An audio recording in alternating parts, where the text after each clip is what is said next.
5, 4, 3, 2, 1.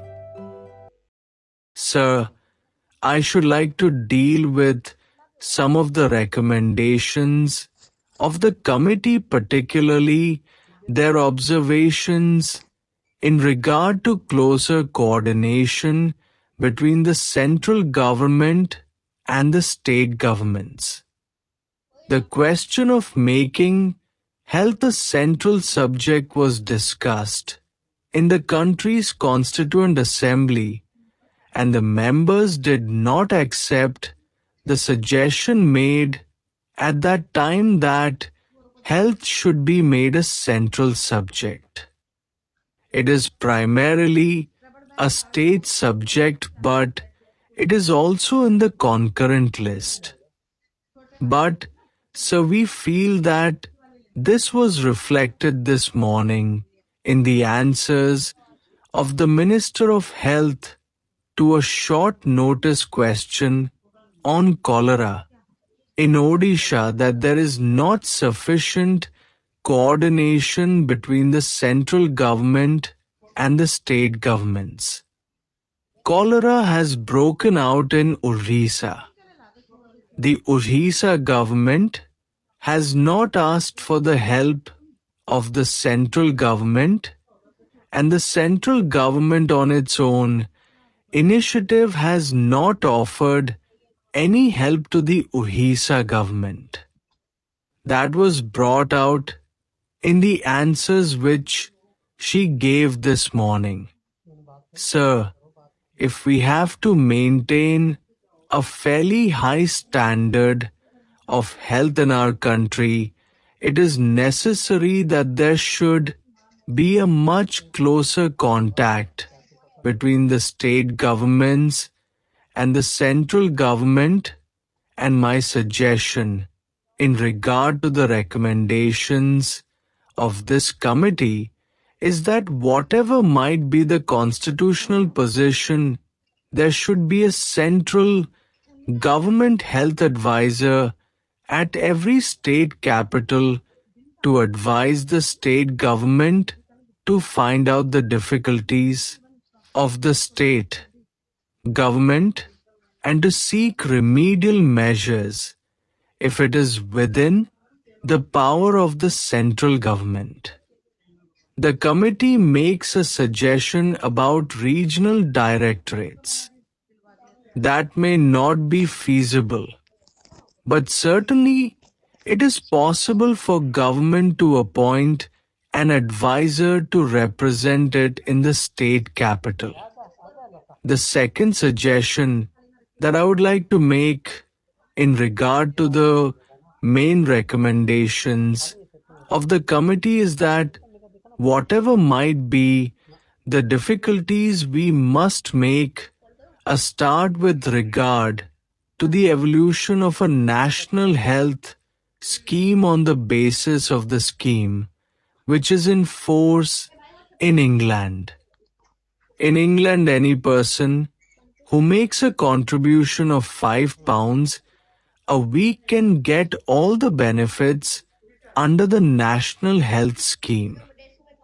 That is not the rate at which we can get comparable services in our hospitals. A question may be raised that a national health scheme may not be financially feasible in India. The committee has made a recommendation that the Life Insurance Corporation, for example, should periodically check the health of persons who get themselves insured by the Life Insurance Corporation. If this recommendation is accepted, probably life insurance business will lapse because many people are afraid of getting themselves examined by the Life Insurance Corporation. I would like to make a suggestion that on the basis of cooperative health schemes which are in force in the United States and elsewhere, the Life Insurance Corporation may make a beginning in regard to a national health scheme. It is not difficult.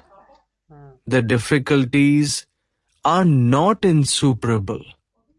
The Employee State Insurance Corporation is going to add about 11 lakhs in the state of Gujarat this year.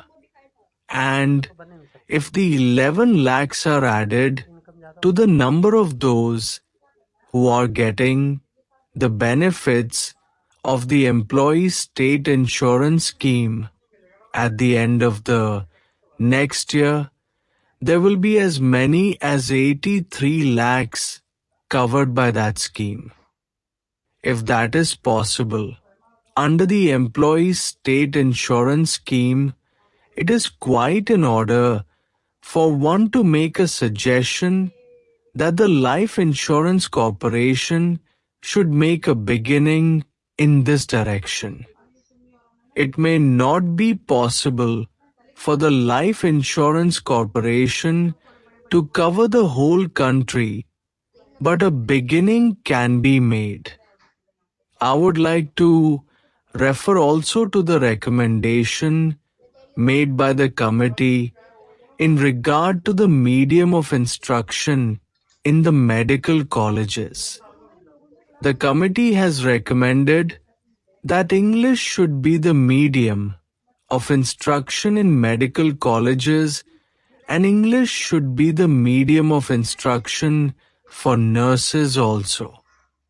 I am not in agreement with the committee's recommendation that the nurses should be taught in English.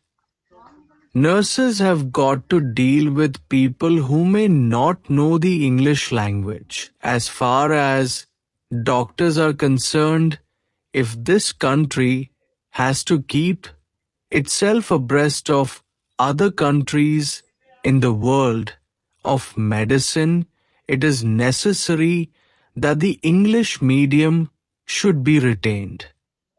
The House will watch with great interest what the Minister has got to say in reply to this salient recommendation of the committee, because on the stand that the Government of India is going to take on this subject will depend the future of medical education in our country.